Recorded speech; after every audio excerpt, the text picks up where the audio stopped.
wabarakatuh. Halo semuanya, apa kabarnya nih hari ini?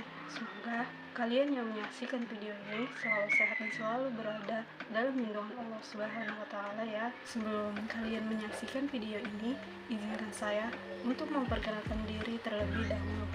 Perkenalkan, nama saya Maulidia Paradiba dengan NIM 2210123220035 dari Program Studi Bimbingan dan Konseling Aktif ULM Angkatan 2022. Kali ini saya akan membahas mengenai salah satu poin dari 3 dosa besar pendidikan, yang mana ini merupakan salah satu isu yang sangat penting, namun seringkali terabaikan dalam dunia pendidikan, yaitu mengenai kekerasan seksual. Penasaran gak nih, kira-kira apa saja sih yang akan saya bahas dalam video kali ini? Jadi untuk mengetahui hal itu, simak video ini sampai habis ya. Selamat menyaksikan. Seperti yang kita ketahui, di zaman sekarang ini, teknologi berkembang dengan sangat cepat dan juga pesat. Hal ini tentunya juga memberikan dampak yang signifikan bagi masyarakat. Dampak tersebut tentunya meliputi dampak positif dan juga negatif. Dampak positifnya, salah satunya adalah kemudahan akses informasi bagi masyarakat. Namun, tidak dapat kita pungkiri, teknologi juga memiliki dampak negatif bagi masyarakat, terutama dalam dunia pendidikan. Perkembangan zaman membawa tantangan signifikan terkait kekerasan seksual dalam lingkungan pendidikan.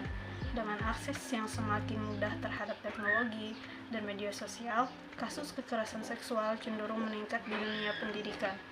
Kompleksitas interaksi sosial yang terjadi, baik di dunia maya maupun dunia nyata, memberikan peluang bagi pelaku kekerasan seksual untuk bertindak secara lebih tersembunyi.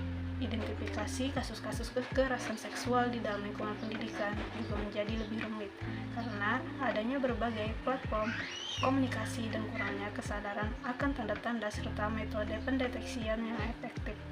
Hal ini menyebabkan terabaikannya isu kekerasan seksual dalam pendidikan dan menjadi tantangan serius dalam menciptakan lingkungan belajar yang aman dan mendukung bagi seluruh individu yang terlibat di dalamnya. Apa sih kekerasan seksual itu? Jadi, kekerasan seksual adalah setiap bentuk perbuatan merendahkan, menghina, melecehkan, dan menyerang tubuh atau fungsi reproduksi seseorang karena ketimpangan relasi kuasa gender yang berakibat pada penderitaan psikis atau fisik, termasuk dapat mengganggu kesehatan reproduksi seseorang dan hilangnya kesempatan melaksanakan pendidikan dengan aman dan optimal. Perbuatan-perbuatan yang telah disebutkan tadi biasanya dilakukan baik secara langsung maupun tidak langsung. Kekerasan seksual secara langsung itu melibatkan kontak fisik antara pelaku dan korban, sedangkan kekerasan seksual secara tidak langsung itu terjadi melalui pemanfaatan media sosial sebagai perantara. Ada beberapa faktor yang dapat menyebabkan terjadinya kekerasan seksual. Di antaranya ada faktor internal dan eksternal. Faktor internal adalah faktor yang berasal atau yang ada dalam diri pelaku itu sendiri, seperti halnya hawa nafsu, rasa keingintahuan, atau motivasi internal lainnya. Sedangkan faktor eksternal itu terkait dengan pengaruh dari lingkungan sekitar, seperti kurangnya pengawasan dari orang tua yang dapat menyebabkan individu terlibat dalam pergaulan bebas, masuknya budaya-budaya barat yang tidak disaring secara baik atau ketat, serta kemajuan teknologi yang disalahgunakan, dan lain sebagainya. Nah, sementara itu penyebab permasalahan kekerasan seksual di lingkungan pendidikan ini merupakan hasil dari sejumlah faktor yang kompleks.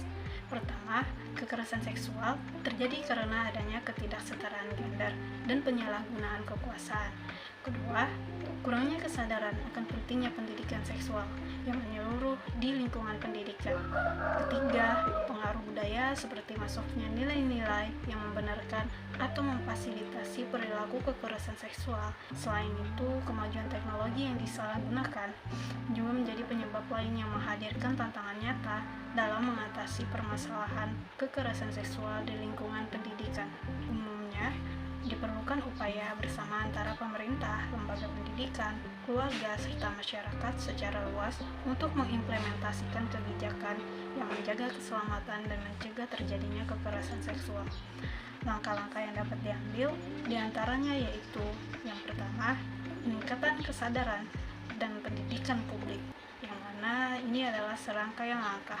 untuk meningkatkan pemahaman masyarakat tentang kekerasan seksual, termasuk peningkatan kesadaran akan tanda-tandanya, konsekuensinya, serta langkah-langkah pencegahannya. Misalnya, ini bisa dilakukan melalui kampanye publik, seminar, program edukasi, atau pendidikan yang lebih luas tentang hak-hak individu serta etika hubungan interpersonal yang sehat. Yang kedua yaitu penguatan kebijakan dan penegakan hukum. Jadi, perlunya penegakan hukum yang tegas terhadap pelaku kekerasan seksual untuk memberikan sinyal bahwa tindakan tersebut tidak dapat diterima dan akan berakibat pada konsekuensi hukum yang serius. Yang ketiga yaitu pengawasan dan dukungan dari orang tua. Artinya, kita juga perlu melibatkan keluarga, khususnya orang tua dalam pendidikan seksual yang komprehensif. Dalam hal ini, orang tua perlu memberikan pengawasan yang lebih ketat terhadap anak-anak mereka, terutama dalam akses mereka terhadap teknologi dan media sosial. Sedangkan secara spesifik, kalau di sekolah, tindakan yang bisa dilakukan guru BK yaitu dengan melakukan asesmen, kemudian menyusun rancangan atau rencana pelaksanaan layanan, di mana layanan yang diberikan ini dapat berupa bimbingan sebagai bentuk pencegahan kekerasan seksual di sekolah, hingga dilakukannya konseling terhadap peserta didik atau individu yang mungkin telah menjadi korban dari kekerasan seksual. Konseling tersebut tidak hanya dilakukan kepada korban, namun juga bisa kepada pelaku yang melakukan tindakan kekerasan seksual tersebut. Layanan BK dalam belajar dapat mencakup yang pertama, memberikan layanan konseling individual atau kelompok bagi korban kekerasan seksual. Dalam konteks ini, BK bertanggung jawab untuk membantu proses pemulihan, memberikan dukungan emosional, dan membantu individu untuk memahami serta mengelola dampak traumatis dari kekerasan seksual yang mereka alami. Yang kedua, menyelenggarakan program edukasi bagi siswa, guru, dan orang tua tentang pencegahan kekerasan seksual, kesadaran akan batasan-batasan dalam interaksi sosial, serta cara melaporkan dan mengatasi kasus-kasus yang terjadi. Yang ketiga, layanan BK dapat berperan dalam membantu pengembangan kebijakan sekolah yang mendorong lingkungan yang aman dan mendukung bagi semua individu, termasuk penerapan protokol penanganan kasus kekerasan seksual, menyediakan ruang lapor yang aman, dan memberikan panduan bagi siswa tentang hak dan kewajiban dalam situasi tersebut. Untuk kasus-kasus yang melibatkan proses hukum, layanan BK menyediakan pendampingan bagi korban untuk membantu dalam proses pengaduan, memberikan dukungan hukum, membantu dalam menyusun laporan dan advokasi bagi hak-hak korban kekerasan seksual. Dengan mengintegrasikan solusi-solusi ini, diharapkan dapat tercipta lingkungan belajar yang lebih aman, responsif, dan mendukung bagi semua individu yang terlibat di dalam sistem pendidikan. Lingkungan yang aman dan responsif ini akan membantu memastikan fokus yang lebih baik pada proses pembelajaran, menciptakan situasi di mana setiap individu merasa dihargai dan didukung untuk tumbuh dan berkembang secara optimal. Melalui pembahasan di video tadi, saya telah menyajikan mengenai kekerasan seksual yang merupakan salah satu dari 3 dosa besar pendidikan.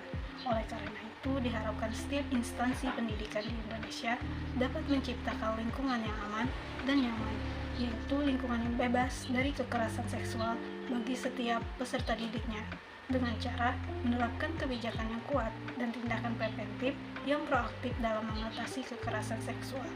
Setiap tindakan, setiap kata, dan setiap kebijakan yang dibuat memiliki potensi untuk merubah arah dari permasalahan yang ada. Kita memiliki kekuatan untuk mengubah paradigma dan menciptakan lingkungan yang aman bagi generasi mendatang.